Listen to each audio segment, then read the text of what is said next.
Selamat pagi seluruh jemaat yang ada di rumah masing-masing. Pada hari ini kita akan segera memulai ibadah online kita yang kedua.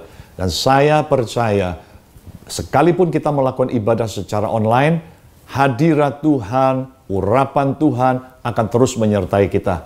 Karena itu ikutilah ibadah pada hari ini dengan sungguh-sungguh. Sekali lagi saya ingin mengingatkan, pada waktu kita memuji dan menyembah Tuhan, jangan jadi penonton. Kita ikut melakukan pujian dan penyembahan kepada Tuhan. Pada waktu kita mendengarkan firman Tuhan, jangan hanya mendengar, tapi lakukanlah pencatatan apa yang kita dapatkan, supaya kita bisa bagikan kepada yang lain. Dan hal yang ketiga, kita memberikan persembahan kita kepada Tuhan sebagai bagian dan sebagai satu pernyataan ucapan syukur kita kepada Tuhan. Dan kita percaya kalau kita melakukan dengan sungguh-sungguh, maka ibadah online pada hari ini akan sungguh-sungguh diurapi oleh Tuhan. Sebelum kita akan memulai ibadah kita, saya ingin mengajak setiap kita, mari kita berdoa bersama-sama. Bapa di dalam surga, kami mengucap syukur untuk pagi hari ini di mana Tuhan memberikan kepada kami kesempatan untuk beribadah melalui online. Kami percaya Tuhan, Engkau ada di mana-mana, Engkau ada bersama dengan kami. Kami percaya juga Tuhan akan memberikan pesan-Mu yang spesifik buat setiap kami. Terima kasih Tuhan, kami mau siapkan hati kami mau siapkan seluruh keberadaan kami untuk masuk di dalam ibadah pada hari ini. Di dalam nama Tuhan Yesus kami sungguh bersyukur kepadamu. Haleluya. Amin. Selamat pagi jemaat Tuhan yang berada dimanapun Anda berada. Sungguh kami bersyukur punya Allah seperti Engkau Yesus. Engkaulah perisai kami, Engkaulah menara kami, dan kami siap untuk menunjukkan Engkau lebih dan lebih lagi. Haleluya. Come on, yo. Thank you Jesus. Yo.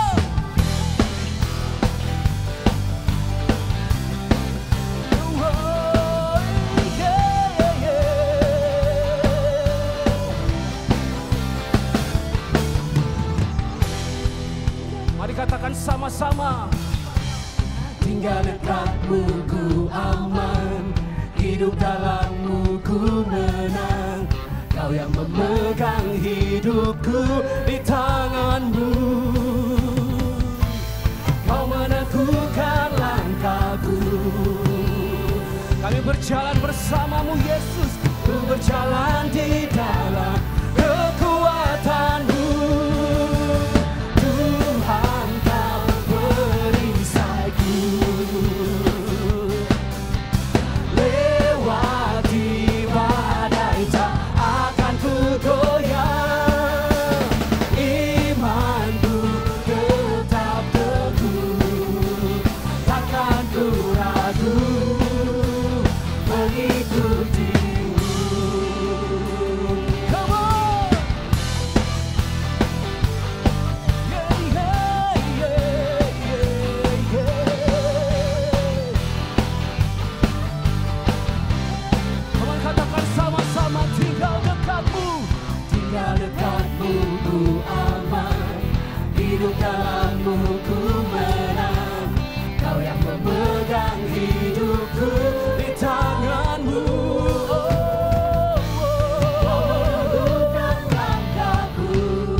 Berjalan di dalam kekuatanmu.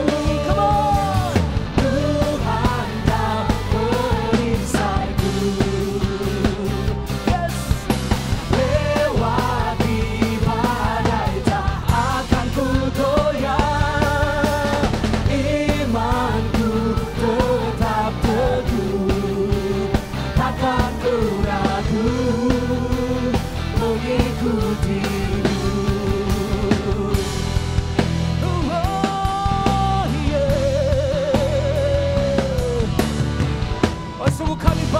Seperti Engkau Yesus, Allah yang setia dan tak pernah meninggalkan kami Bapa. Haleluya.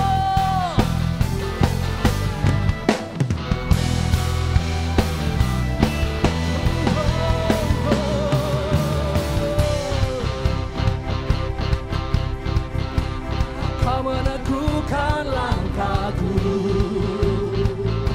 Kami berjalan di dalam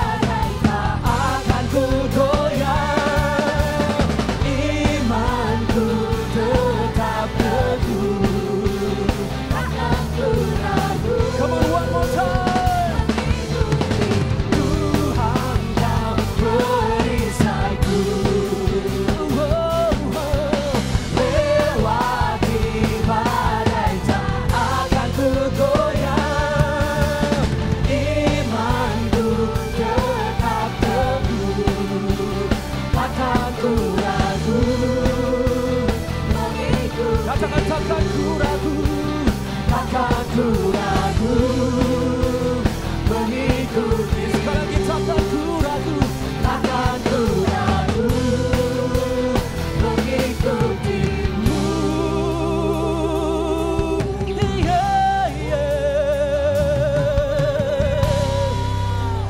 Kami bersyukur Yesus, kami percaya padamu Yesus. Kami mau naikkan ucapan syukur kami pagi ini Tuhan. Sebab Engkau luar biasa. Janjimu Tuhan, janjimu dalam hidup kami ya dan amin. Kaulah kekuatan kami Tuhan. Kami gak takut akan apapun Tuhan. Sebab Engkau beserta dengan kami. Terima kasih Tuhan. Kami punya kekuatan yang baru Tuhan. Terima kasih Yesus. Terima kasih Yesus.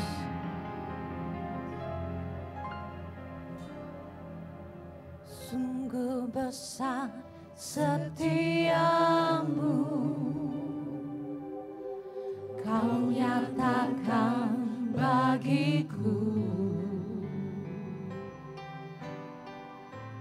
Kau Bapa yang selalu mengerti isi hatiku. Kemuliaan-Mu Kau janjikan, aku tetap percaya. Ku percaya janji-Mu ajaib terukir dalam kehidupanku. Ku berserah di dalam kekuatan-Mu, ku percaya. Berikan sorak-sorai bagi Tuhan kita yang luar biasa. Sungguh besar setiamu, Kau nyatakan bagiku. Kau Bapa yang selalu mengerti isi hatiku. Oh, kemuliaan-Mu Kau janjikan, aku tetap percaya. Ku percaya janji-Mu ajaib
seperti-Mu Yesus.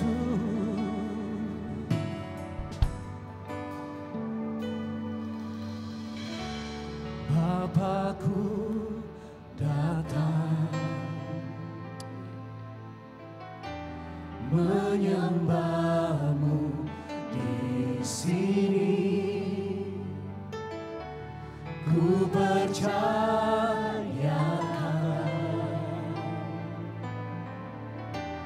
ada bagimu. Bapakku datang, Bapakku datang menyembah-Mu di sini.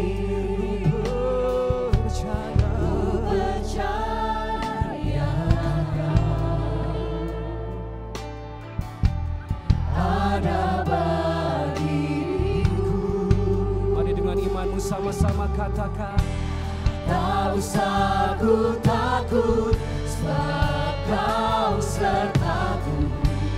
Tak usah ku bimbang, Kau di dalamku. Tak usah ku cemas, Kau penghiburku. Saat ku lemah, Kau kuatku.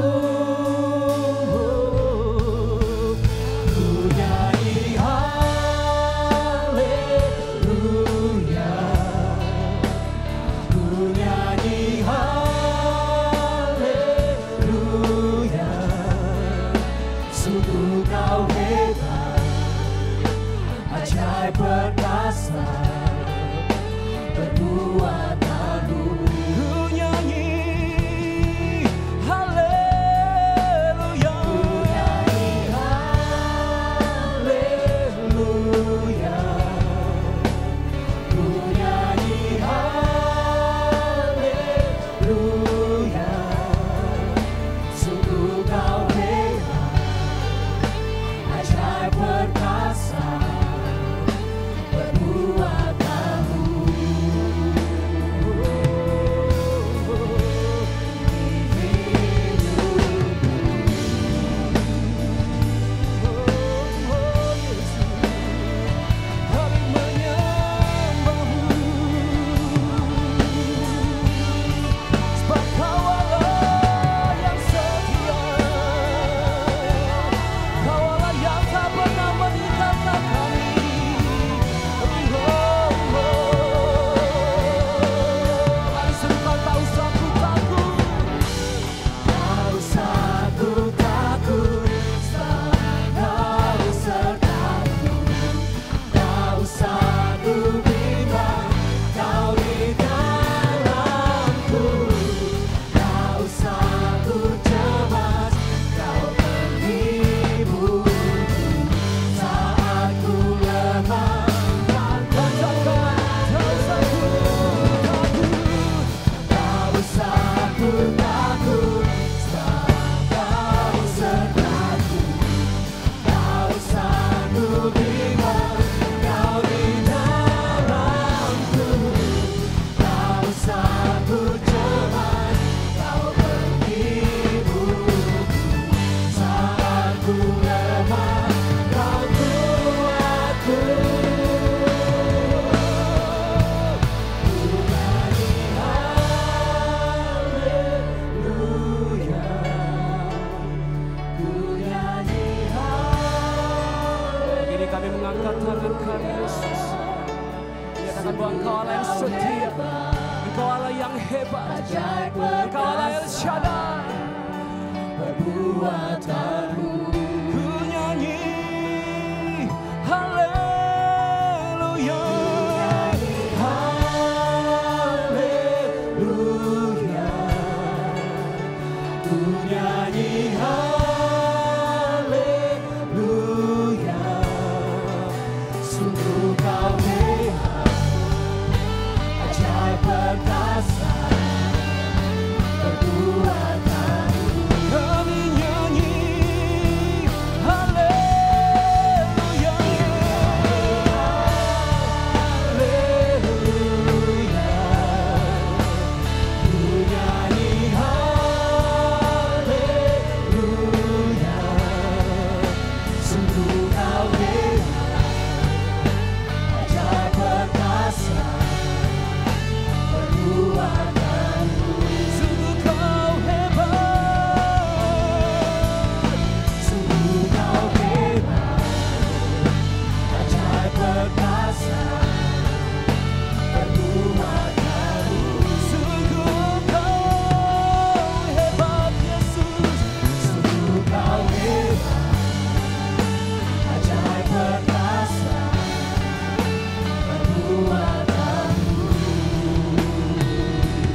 apapun yang terjadi dalam kehidupan kami mau berkata Tuhan itu baik.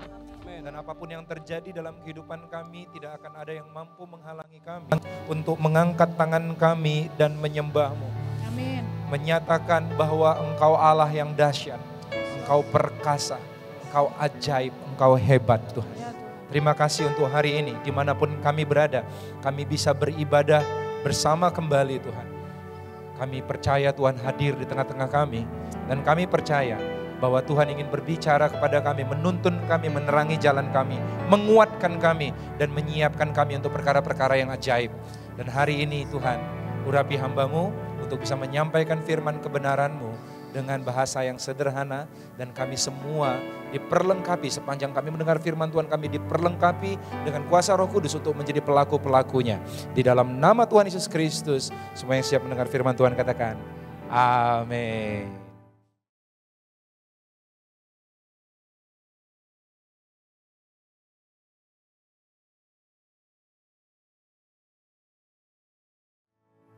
Terima kasih untuk tim pujian penyembahan yang telah menuntun kita dalam pujian penyembahan. Selamat pagi saudara-saudara. Nah, ini adalah minggu kedua kita mengadakan ibadah secara online. Sesuatu yang gak biasa kita lakukan, tetapi ternyata mungkin dan saya percaya Tuhan disenangkan dengan sikap hati kita yang rindu untuk beribadah kepada Dia di tengah-tengah situasi apapun yang terjadi pada kita. So hari-hari ini kita sedang berada dalam situasi yang mungkin belum pernah kita alami sebelumnya. Ada hal-hal yang dulu cuman kita nonton di TV, saudara, di film-film futuristik, saudara, tentang penyebaran virus zombie dan lain sebagainya, saudara. Dan kini seolah-olah terjadi di depan mata kita, yaitu wabah virus COVID-19 ini. Lalu, di tengah-tengah informasi banyak beredar dan kita juga nggak begitu banyak pekerjaan karena kita work from home, saudara. Ada banyak orang-orang yang mencoba membangun teori konspirasi, mencoba menghubung-hubungkan COVID-19 ini atau wabah ini dengan peristiwa-peristiwa akhir zaman. Nah, karena itu saya rasa tepat sekali waktunya untuk kita membahas sedikit tentang hal ini. Dan bukan kebetulan saya rasa bahwa gereja kita telah menetapkan tema sejak tahun lalu, yaitu level up, dan diambil dari 2 Petrus 1 ayat yang kelima. Saya mau mengingatkan lagi 2 Petrus 1 ayat yang kelima, kita baca bersama-sama. Justru karena itu kamu harus dengan sungguh-sungguh berusaha untuk menambahkan kepada imanmu kebajikan, dan kepada kebajikan pengetahuan, dan seterusnya, saudara.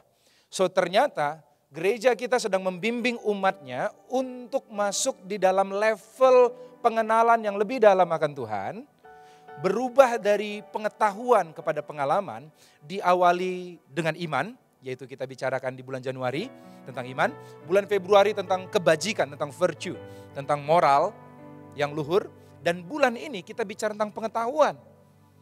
Dan di akhir bulan ini kita membahas tentang pengetahuan tentang eskatologi atau kedatangan Kristus yang kedua kali. The second coming of Christ. Orang sering menyebutnya K4, yaitu kedatangan Kristus yang kedua kali. Mari saya akan mengawalinya dengan kisah 1 ayat yang ke-6 sampai yang ke-11. Kisah para Rasul pasal yang pertama ayat yang ke-6 sampai 11. Saat itu Yesus terangkat ke sorga, dan sebelum terangkat ke sorga, murid-muridnya masih sempat menanyakan hal ini. Karena memang ini cukup menarik. Dari seluruh pertanyaan yang ada, murid-murid memilih untuk mempertanyakan pertanyaan ini. Ayat 6. Maka bertanyalah mereka yang berkumpul di situ. Tuhan, maukah engkau pada masa ini memulihkan kerajaan bagi Israel? Jawab Tuhan Yesus. Engkau tidak perlu mengetahui masa dan waktu yang ditetapkan Bapa sendiri menurut kuasanya. Tetapi kamu akan menerima kuasa kalau Roh Kudus turun ke atas kamu, dan kamu akan menjadi saksiku di Yerusalem, di seluruh Yudea dan Samaria dan sampai ke ujung bumi. So Yesus tidak menjelaskan, tidak menjawab pertanyaan tentang kapannya, tetapi Yesus menjawab esensinya, yaitu persiapan yang harus kita lakukan sebelum kedatangan Yesus kedua kali, yaitu untuk menjadi saksi. Kita lanjutkan. Ayat 9, sesudah ia mengatakan demikian, terangkatlah ia, disaksikan oleh mereka dan awan menutupnya dari pandangan mereka. Ketika mereka sedang menatap ke langit, waktu ia naik itu, tiba-tiba berdirilah dua orang berpakaian putih dekat mereka dan berkata kepada mereka, "Hai orang-orang Galilea," diingatkan lagi, "mengapa kamu berdiri melihat ke langit? Yesus ini yang terangkat ke sorga meninggalkan kamu, akan datang kembali dengan cara yang sama seperti kamu melihat dia naik ke sorga."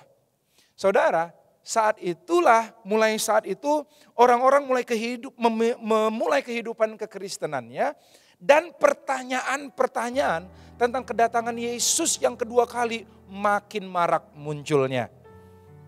Saya membayangkan kalau saya mau menjemput kedatangan seseorang, saya sering ditugaskan untuk jemput kedatangan pembicara, maka yang saya perlu tahu adalah informasi mengenai kapan dan bagaimana seorang itu akan datang, sehingga saya tahu bagaimana cara menjemputnya. Dengan tujuan saya tahu kapan, tujuan saya tahu bagaimana cara dia datang, naik pesawat kan, naik kapal laut kan, naik bus atau naik kereta, kapan dan bagaimananya akan menentukan persiapan saya. Jadi tujuan tahu kapan dan bagaimana adalah supaya saya bisa persiapan. Kata kuncinya adalah antisipasi. Tapi lucunya di dalam menyambut kedatangan Yesus yang kedua kali ini, kita bukan hanya pasif menunggu kapan Tuhan datang, tetapi di dalam ayat-ayat firman Tuhan, kita dijelaskan bahwa persiapan kita ikut menentukan kapan kedatangannya.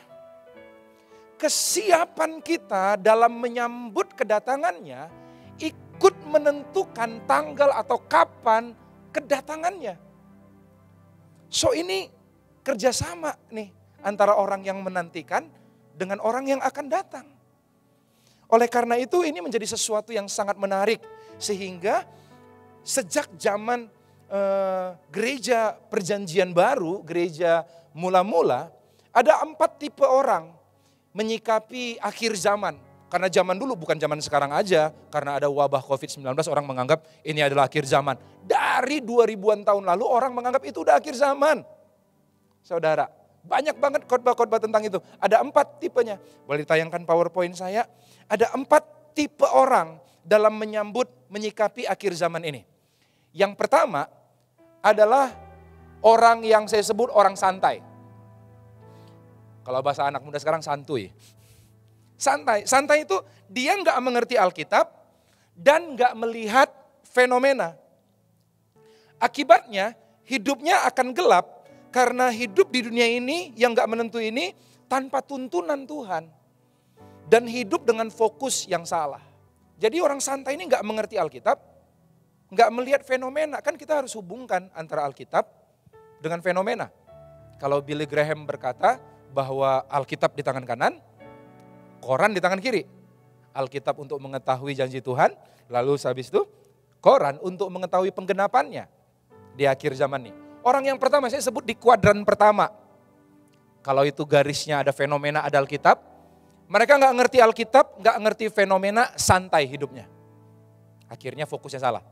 Yang kedua, orang yang gelisah. Orang ini adalah orang yang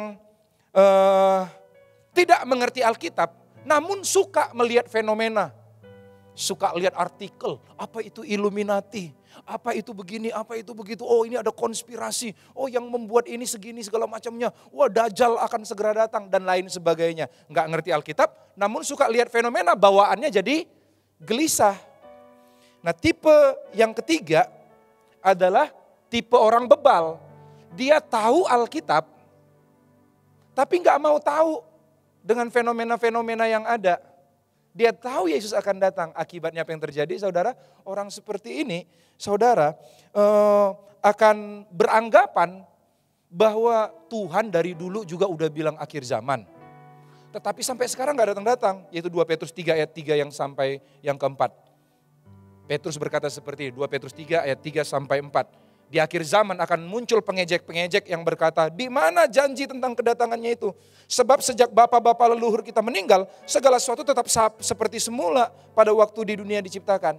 Bebal saudara, akhirnya mereka gak bisa menyikapi akhir zaman dengan baik. Dan yang keempat, kuadran keempat, saya rasa itu yang paling tepat. Yaitu dia mengerti Alkitab dan melihat fenomena yang ada sehingga dia jadi bijaksana. Saya percaya bahwa kita semua ingin jadi orang yang bijaksana.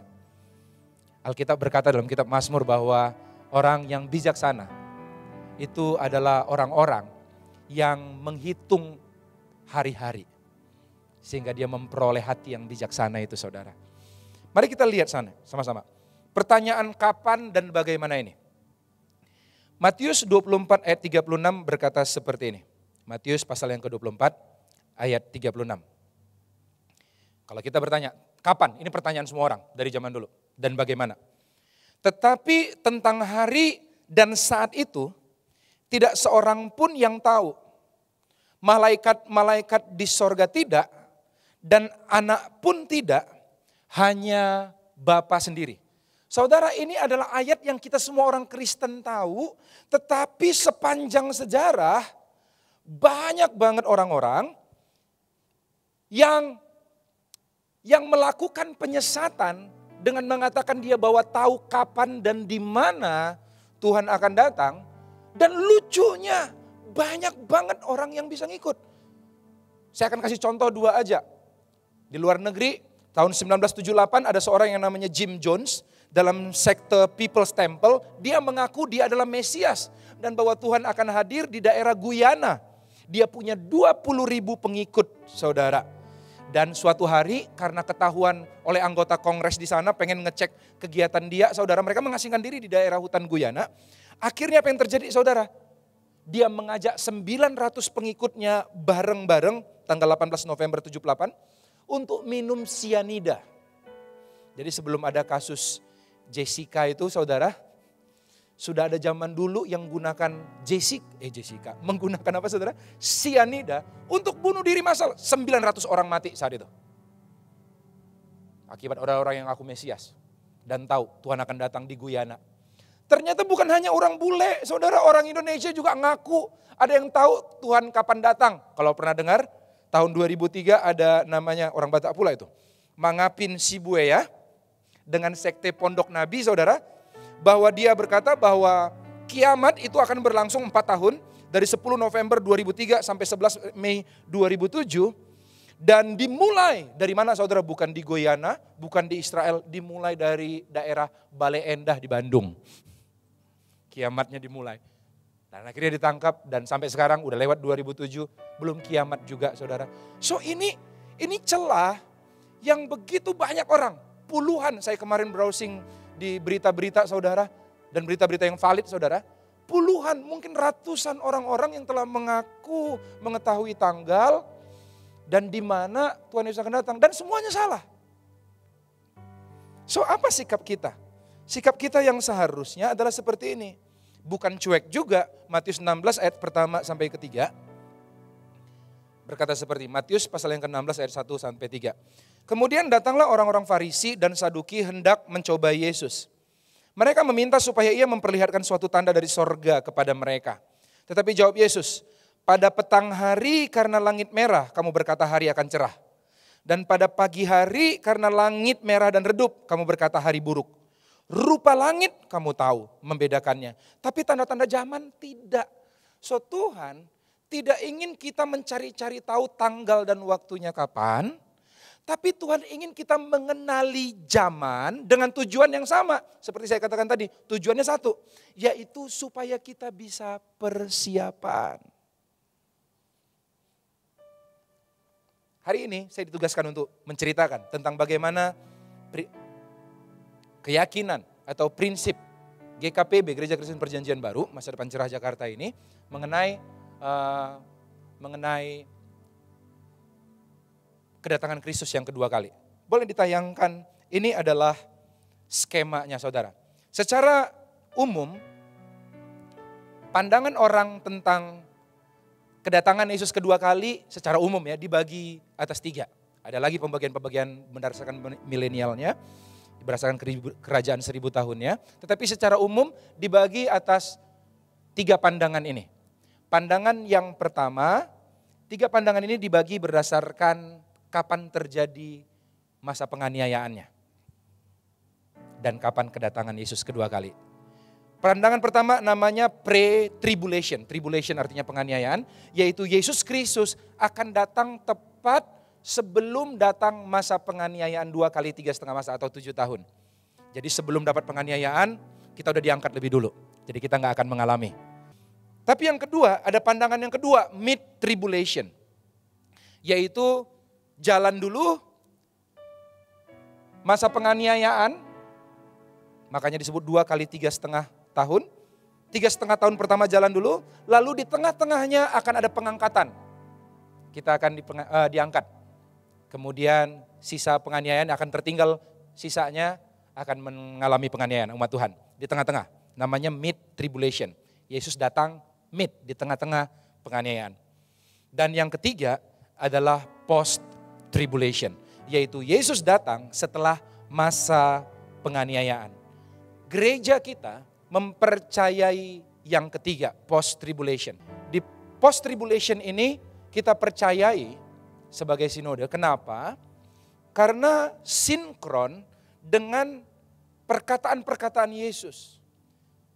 Yesus berulang kali mengajarkan bahwa kita harus siap sedia untuk mengalami penganiayaan.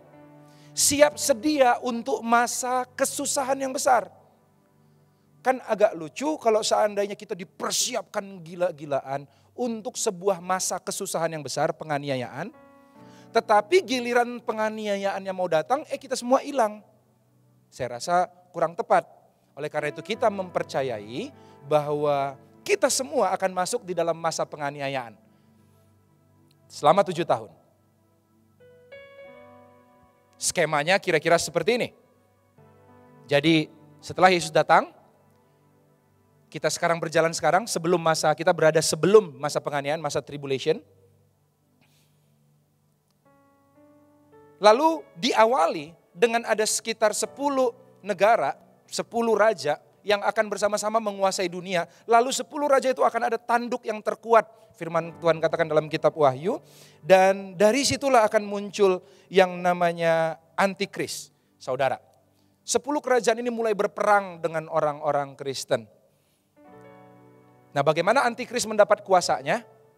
Yaitu dengan cara seperti ini, saudara. Yaitu pada saat itu kitab Wahyu mengatakan bahwa materai dan sangkakala terbuka. Di saat materai dan sangkakala terbuka, maka akan terjadilah banyak bencana, banyak musibah terjadi di bumi. Dan krisis global ini membuat siapa saja yang mengulurkan tangan untuk membantu akan dianggap raja. Dan saat itulah Antikris masuk, di saat masa-masa kegelisahan itu pendapat para ahli teologi ya saudara ya. Lalu begitu mendapat kekuasaannya, dimulailah masa tribulation. Masa pemerintahan negara 2 kali 3,5 tahun itu saudara. Dia akan memerintah seluruh dunia. Dan orang percaya harus memilih apakah mau menerima pemerintahan orang tersebut atau tidak. Karena pemerintahan Antikris ini akan pertama, 3,5 tahun pertama, Alkitab katakan 3,5 masa yang pertama, dia akan melarang semua ibadah dan penyembahan. Dan 3,5 tahun yang kedua akan mulai mengejar orang-orang yang percaya. So ini akan benar-benar masa yang begitu sulit. Tetapi Tuhan sudah mengatakan hanya 7 tahun. Saya rasa ini tepat waktu firman Tuhan katakan bahwa pencobaan-pencobaan yang kamu alami tidak melebihi kekuatanmu. Pada waktu kamu dicobai, Ia akan memberikan jalan keluar. Kalau Tuhan katakan pada waktu kamu dicobai, artinya ada masa kita dicobai, ada masa dilepaskan. Setiap pencobaan, setiap kesusahan, ada jangka waktunya. Masalah kita tidak kekal. Amin saudara. Dan Tuhan mengingatkan hanya 7 tahun. Setelah 7 tahun, maka apa yang terjadi? Maka disitulah kedatangan Mesias. Kedatangan Kristus yang kedua kali. Setelah kedatangan Kristus kedua kali, kita tidak diangkat untuk pergi meninggalkan bumi, tapi kita menyongsong, Alkitab katakan menyambut Yesus di awan-awan bertemu, lalu membawa Yesus turun ke bumi untuk mewujudkan rencana Allah yang sejak semula, yaitu bumi penuh kemuliaan Tuhan. Itu namanya kerajaan 1000 tahun, kerajaan milenial. Dan kenapa kerajaan 1000 tahun ini begitu indah? Karena di situ tubuh kita diubah jadi tubuh kemuliaan, dan iblis diikat selama 1000 tahun lamanya, saudara. Disitulah seluruh kepenuhan rencana Allah atas bumi terjadi. Bayangkan di tengah-tengah kejatuhan manusia aja, dunia kita bisa modern seperti ini, saudara.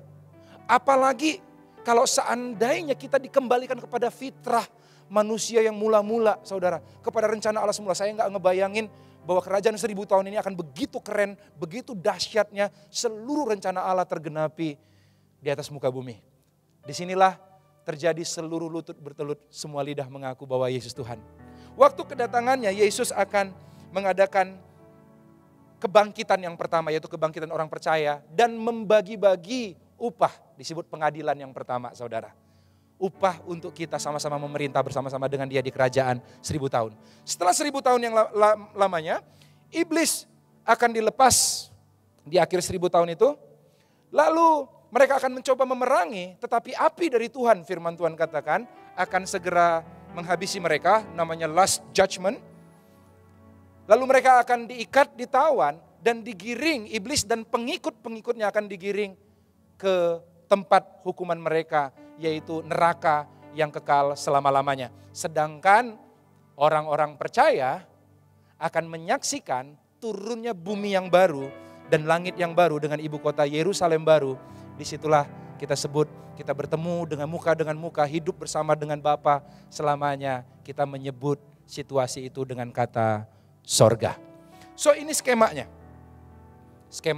Nah yang paling banyak pertanyaan tentu saja di masa-masa sebelum penganiayaan ini. Pertanyaannya tentu, ini udah masa penganiayaan atau enggak nih? Dua yang paling sering ditanyain orang, isunya ini udah tanda-tanda akhir zaman enggak Pak? Kemarin juga di grup pemimpin-pemimpin hamba-hamba Tuhan udah mulai nanya, ini kayaknya bakalan mengarah nih. Mengarah ekonomi dunia akan resah, lalu akan muncul satu pemimpin yang baru, lalu mata uang jadi satu. Jadi keresahan yang pertama, ciri-cirinya mata uang jadi satu nih. I don't know, bisa jadi iya, bisa jadi tidak, tapi saya merasa belum waktunya. Yang kedua adalah akan muncul nih binatang 666 karena orang takut pakai duit lagi, pernah dengar itu saudara ya? Karena ini wabah nih, takut pakai duit lagi, orang udah gak pakai duit lagi ini sekarang, akan pakai chip. Hati-hati loh, jangan dimasukin chip. Nanti chip itu 666, ditaruh di tangan dan di dahi. Ada banyak argumen tentang hal ini.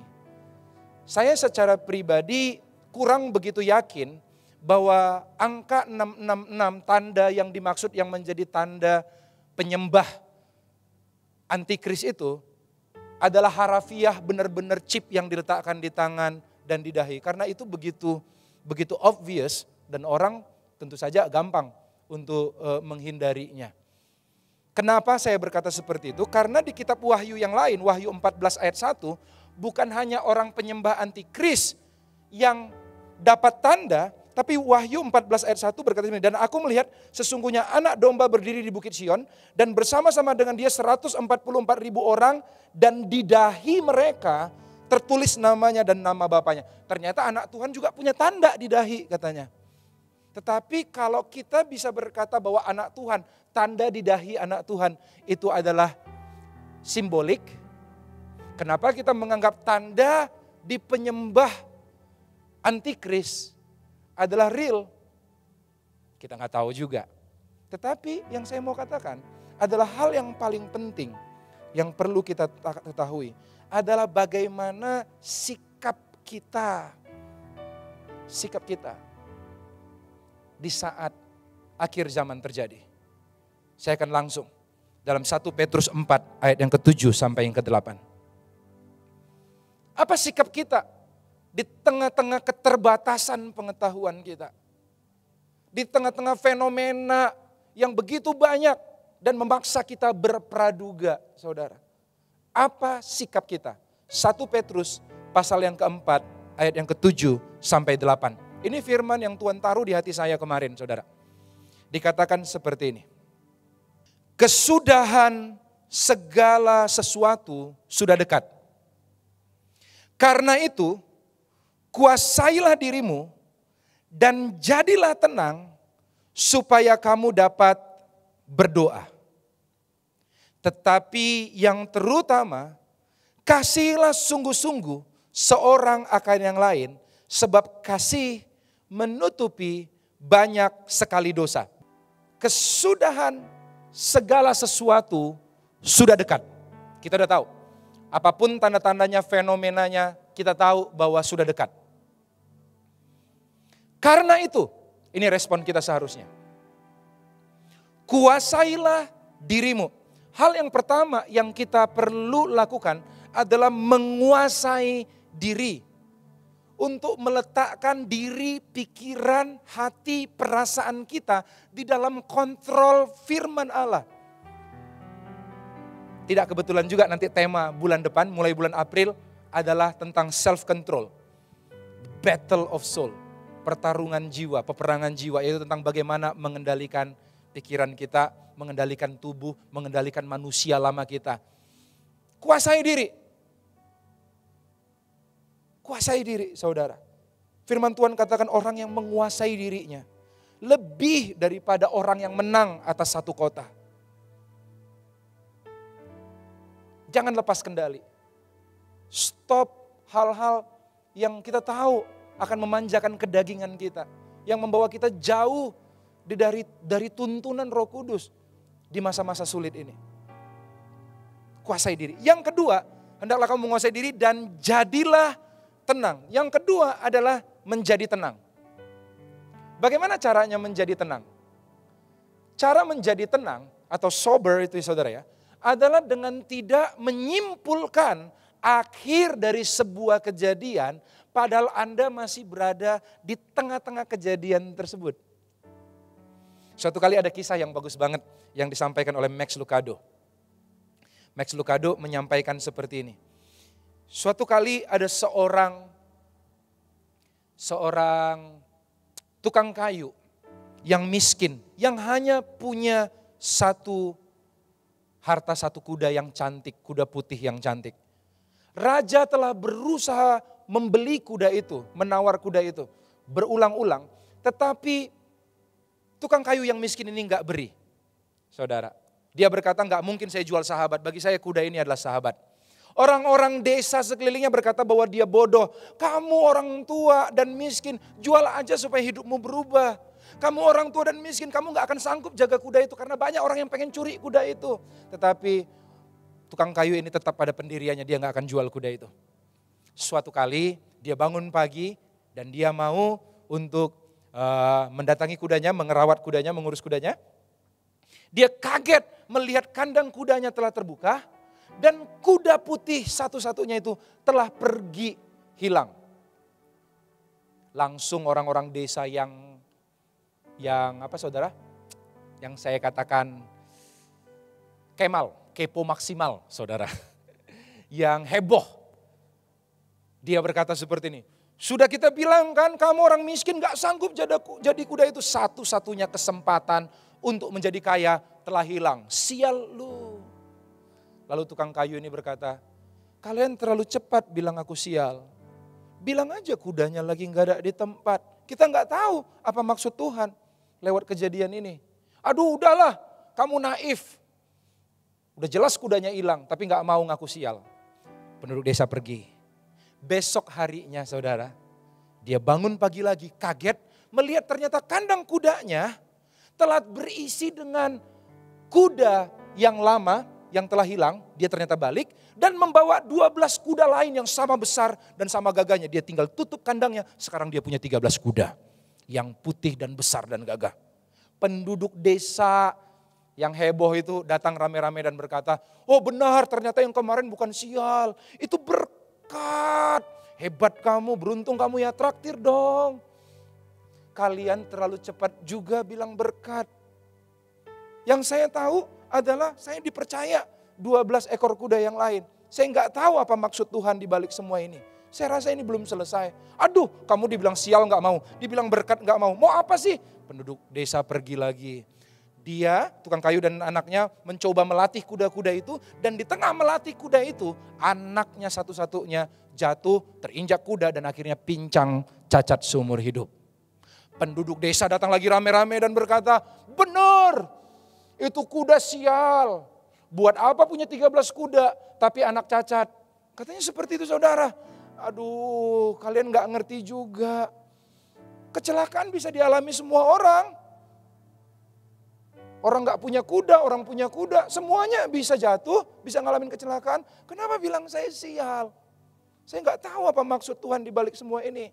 Lalu orang bilang, aduh kamu dibilang sial gak mau, dibilang berkat gak mau. Udah anaknya cacat gak mau ngaku juga sial. Orang-orang pergi, orang heboh itu. Singkat cerita saudara, kerajaan tersebut mengumumkan perang dengan negara tetangga. Dan karena banyaknya pasukan prajurit yang mati, maka orang-orang semua anak muda diwajibkan wajib militer. Dan semua harus pergi. Semua harus pergi ke medan perang. Semua anaknya dipaksa perang dan dipastikan bakalan mati. Karena negara tetangga begitu kuat. Semua penduduk desa yang heboh itu datangin si tukang kayu ini. Karena ternyata anak si tukang kayu satu-satunya anak yang gak perlu ikut perang. Karena kondisi kakinya yang cacat. Lalu orang penduduk desa berkata seperti ini. Aduh benar, ternyata cacatmu itu berkah. Saudara, seringkali kita seperti penduduk desa ini yang cepat banget mengambil kesimpulan dari hal-hal yang sebenarnya masih terjadi. Kita telah mengambil kesimpulan dari sebuah buku, padahal masih membaca prakatanya. Kita udah menyimpulkan akhir dari sebuah film. Bayangkan saudara masuk ke sebuah bioskop, nonton film, baru aja ada judul filmnya, tetangga saudara langsung berkata seperti, gue udah tahu akhir filmnya, pasti nanti begini, pasti nanti begitu. Kalau ada orang seperti begitu gak asik banget, saudara tendang suruh keluar dari bioskop saudara. Kenapa? Karena belum selesai. Tuhan sedang beracara. Pastikan setelah kita menguasai diri, kita menjadi tenang. Supaya apa? Lanjutkan. Dikatakan supaya kamu dapat berdoa. Kata berdoa di sini adalah dimaksudkan suatu tempat di mana ada aliran air yang tidak terbatas mengaliri tempat itu. Sehingga seseorang bisa membasuh tangannya dan tidak pernah kekurangan air sehingga tangannya selalu bersih. Itu kata berdoa dalam bahasa aslinya di sini maknanya saudara. So kita butuh tempat, kita perlu kendalikan diri, tenang, habis itu berdoa, connect dengan Tuhan. Untuk terus introspeksi diri dan sehingga kita dapat kekuatan yang baru untuk ngelangkah di hari-hari sulit ini. Dan yang keempat dikatakan, apa saudara? Tetapi yang terutama kasihilah sungguh-sungguh seorang akan yang lain. Sebab kasih menutupi banyak sekali dosa. Yang keempat dikatakan ini di masa-masa wabah ini, kalau kita menyebut akhir zaman ini adalah kesempatan untuk mengasihi dengan lebih sungguh. Kesempatan untuk mengasihi dengan sungguh, saudara.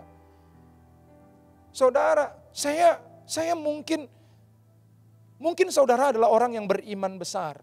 Tetapi momen-momen wabah seperti ini bukanlah momen untuk mempertontonkan bahwa iman kita lebih besar dari iman orang lain yang kurang beriman.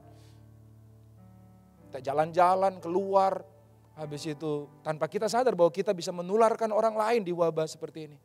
Tetapi justru Alkitab katakan bahwa akhir zaman ini dengan situasi yang tidak terkendali ini justru adalah kesempatan untuk mengasihi dengan sungguh-sungguh. Mengasihi bukan dengan perkataan saja, tetapi dengan tindakan. Dengan tidak membuat dirimu jadi batu sandungan bagi orang lain yang sedang mungkin ketakutan. Menolong dokter, para suster di rumah sakit agar mereka bisa bekerja dengan nyaman. Jangan borong tuh masker atau alat pelindung diri, saudara. Biarkan berikan.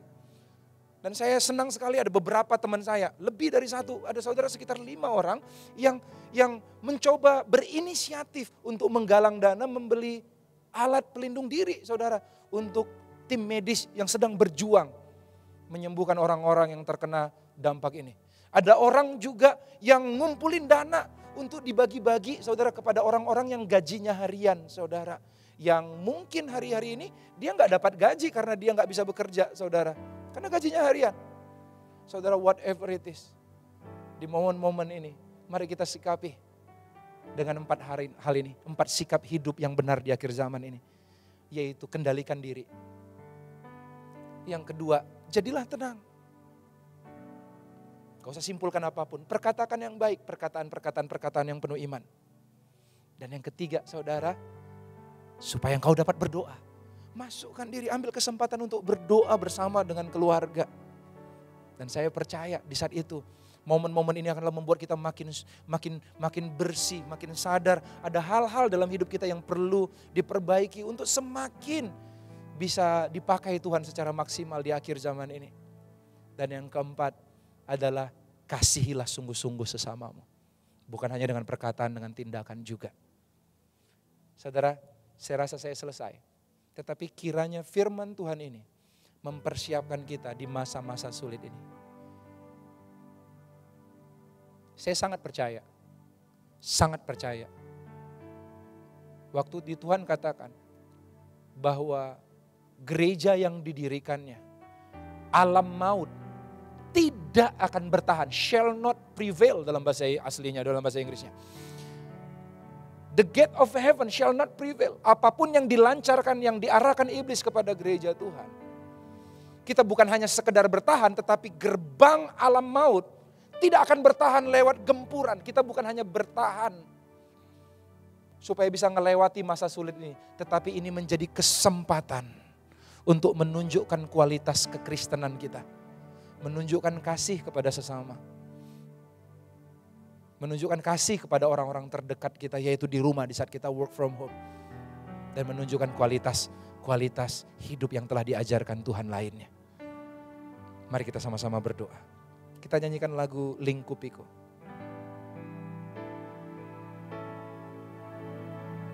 Lingkupiku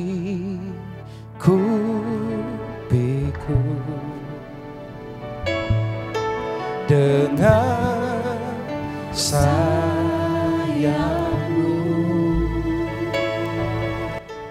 naungiku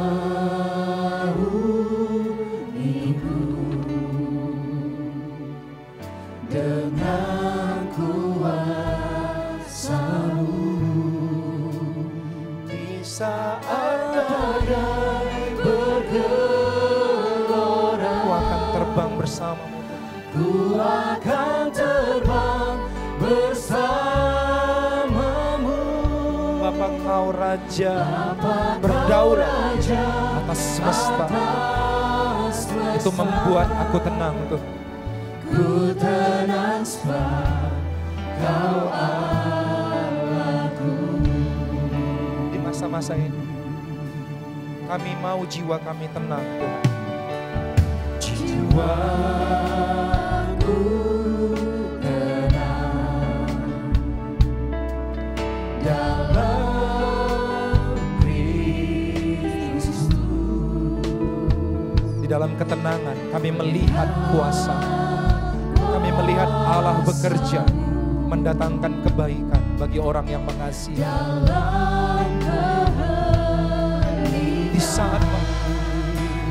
Di saat badai bergelora, ku akan terbang bersamamu. Bapa, Kau Raja atas semesta. Ku tenang sebab Kau saat badai bergelora. Di saat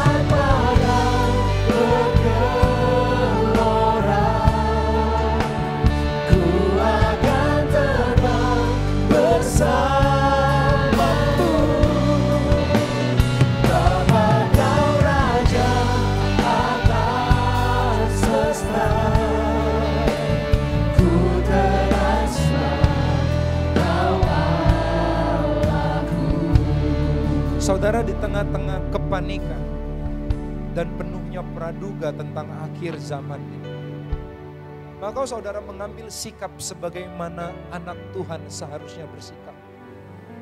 Kita tidak menyibukkan diri untuk tahu kapan dan bagaimana saja, tapi yang terpenting kita mengantisipasi, mempersiapkan diri untuk menyambut kedatangan. Kalau dia berkata bahwa dia akan datang seperti Tuhan yang meminta pertanggungjawaban kepada hambanya, sudahkah kita hidup bertanggung jawab? Kalau dia berkata bahwa dia akan datang sebagai pengantin yang akan menjemput mempelai perempuannya, sudahkah kita berhias diri sehingga kita hidup dalam kesucian dan kemurnian di hadapannya? Kalau dia katakan bahwa dia akan datang lagi sebagai Bapa yang akan menemui anaknya, sudahkah kita sudahkah kita mempersiapkan diri dengan hati yang penuh kerinduan menantikan Papa kita untuk melihat wajahnya muka dengan muka? Kalau hari ini begitu banyaknya tekanan, wabah, kesulitan yang kau alami dalam bisnis, dalam rumah tangga, dalam pekerjaan, atau apapun itu, sampai itu mengalihkan perhatianmu bahwa ada mempelaimu yang akan menjemputmu, bahwa ada Bapakmu yang akan datang, bahwa ada Tuanmu yang akan datang untuk membagi upah kepadamu. Mari hari ini kita datang, tenangkan diri kembali, letakkan tangan kanan kita di dada kita, dimanapun kita berada. Saya mau berdoa buat kita semua. Bapa yang baik, di tengah-tengah dunia yang bergejolak ini, hanya damai sejahtera dari-Mu yang dapat menenangkan ketakutan kami. Hanya perkataan firman-Mu, sama seperti di saat Engkau di perahu mengalami badai, Engkau berkata, tenanglah. Hanya perkataan firman-Mu yang bisa menenangkan badai hidup kami. Di tengah-tengah apapun yang kami alami hari ini, biar kami menguasai diri kami, Tuhan. Kami percaya pertolongan datang dari Tuhan. Biar kami, Tuhan, biar kami menjadi tenang. Biar kami senantiasa mengambil kesempatan untuk berdoa. Bertemu dengan sumber mata air yang tidak pernah habis, yaitu hadirat-Mu, Tuhan. Dan biar kami mengambil kesempatan untuk mengasihi sesama. Dengan demikian, masa-masa sukar ini akan menjadi lebih bisa kami tanggung bersama, Tuhan. Terima kasih hamba-Mu selesai menyampaikan firman. Tapi biar firman ini memberi kekuatan, memberikan inspirasi bagi setiap kami yang mendengarnya. Di dalam nama Tuhan Yesus Kristus, kami berdoa dan mengucap syukur. Haleluya. Amin. Terima kasih kepada Pendeta Tommy atas firman Tuhan yang sangat memberkati. Mengingatkan kita untuk memiliki sikap hati yang benar di akhir zaman. Tiba waktunya kita memberikan persembahan kepada Tuhan. Persembahan dapat dilakukan secara online dengan mentransfer ke nomor rekening yang tertera berikut. Mari kita sama-sama berdoa. Bapa di surga, terima kasih untuk firman yang sungguh-sungguh mengingatkan kami betapa pentingnya kami belajar, Tuhan, untuk menguasai diri, tenang sehingga kami dapat berdoa. Ajari kami, Tuhan, untuk kami dapat melakukan firman-Mu dengan baik. Dan berkati tangan-tangannya memberi pada pagi hari ini, Tuhan. Bersyukur biar Tuhan berkati semua ini, memperluas kerajaan Tuhan dan nama Tuhan dipermuliakan. Kami memberi dengan sukacita di dalam nama Tuhan Yesus. Haleluya. Amin. Selamat memberi, Tuhan memberkati.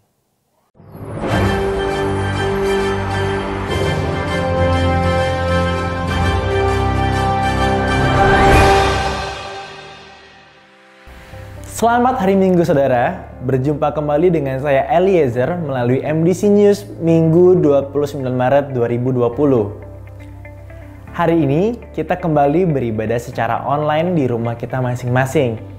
Percayalah, hadirat dan urapan Tuhan tetap menyertai kita. Saudara, doa merupakan hal penting yang senantiasa harus kita lakukan. Walaupun untuk saat ini kita tidak bisa berkumpul dalam doa di altar, kami menghimbau setiap kita bisa berdoa dengan keluarga kita di rumah kita masing-masing. Melihat kondisi yang sedang terjadi, acara Level Up Conference yang semula akan dilaksanakan tanggal 30 April sampai dengan 2 Mei, Dan ibadah GIC tanggal 3 Mei diundur pelaksanaannya menjadi tanggal 23 dan 24 Oktober. Dan Global Impact Celebration menjadi tanggal 25 Oktober 2020. Tunggu informasi lebih lanjut mengenai acara ini. Telah kembali ke rumah Bapa di surga, Bapak Pendeta Fuchsie, Gembala MDC Bogor pada hari Senin 24 Maret 2020. Doakan keluarga yang ditinggalkan dan juga untuk jemaat MDC Bogor agar diberi penghiburan dan kekuatan. Saudara, minggu depan tanggal 5 April 2020 kita masih melakukan ibadah online, termasuk ibadah Star Kids. Siapkan waktu yang terbaik bagi saudara dan keluarga saudara untuk melakukan ibadah. Persembahan sebagai bagian dari ibadah hari ini dapat Bapak, Ibu, dan saudara-saudari lakukan dengan transfer ke rekening Gereja Kristen Perjanjian Baru BCA 084 6655 888. Baik persembahan umum, perpuluhan, atau persembahan lainnya, jangan lupa memberikan keterangan untuk setiap jenis persembahan. Kunjungi website MDC Jakarta untuk mengetahui informasi mengenai kegiatan-kegiatan gereja dan Instagram MDC Jakarta untuk mendapatkan inspirasi rohani dan cuplikan khotbah hari Minggu. Demikianlah MDC News hari ini. Mari tingkatkan iman kita dan Tuhan akan membuat kita giat dan berhasil dalam pengenalan akan Allah.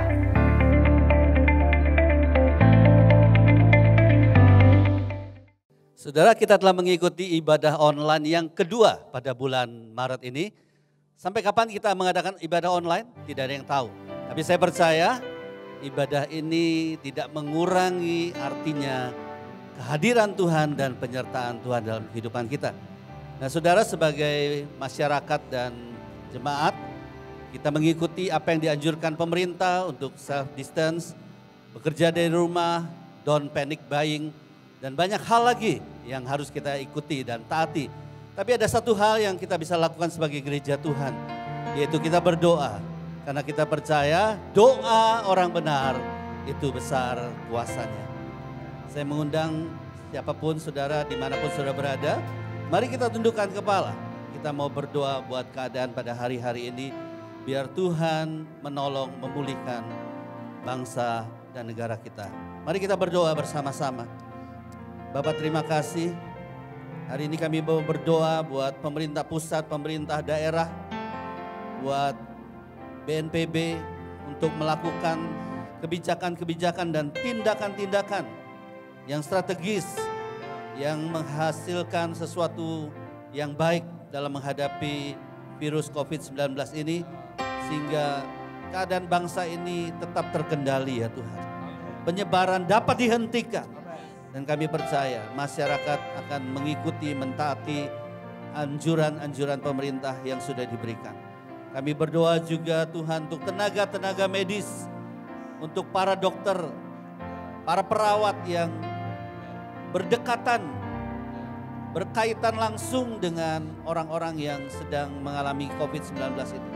Kami berdoa minta perlindungan Tuhan, minta penyertaan Tuhan, minta kekuatan yang dari Tuhan, minta pengurapan Tuhan. Lindungi mereka Tuhan dari infeksi virus COVID-19 ini ya Tuhan. Dan di tengah-tengah begitu banyak pekerjaan yang mereka harus hadapi, Tuhan berikan kesehatan yang prima bagi mereka. Kami berdoa juga untuk warga gereja dan warga masyarakat supaya tetap tenang Tuhan, menjalankan pekerjaan walaupun dari rumah masing-masing, dan mereka bisa melakukan itu dengan efektif. Dan kami juga berdoa buat Jemaat MDC Jakarta, Bekasi Barat, Bekasi Timur, dimanapun saudara berada pada hari ini, biarlah penyertaan Tuhan dan perlindungan Tuhan turun atas kami semua. Kesehatan, kekuatan yang dari Tuhan turun atas kami semua. Terima kasih Bapa untuk penyertaan Tuhan sampai hari ini. Saya mengundang jemaat kita bangkit berdiri bersama-sama dan kita mau menerima berkat Tuhan. Kita naikkan pujian ini. Besar anugerah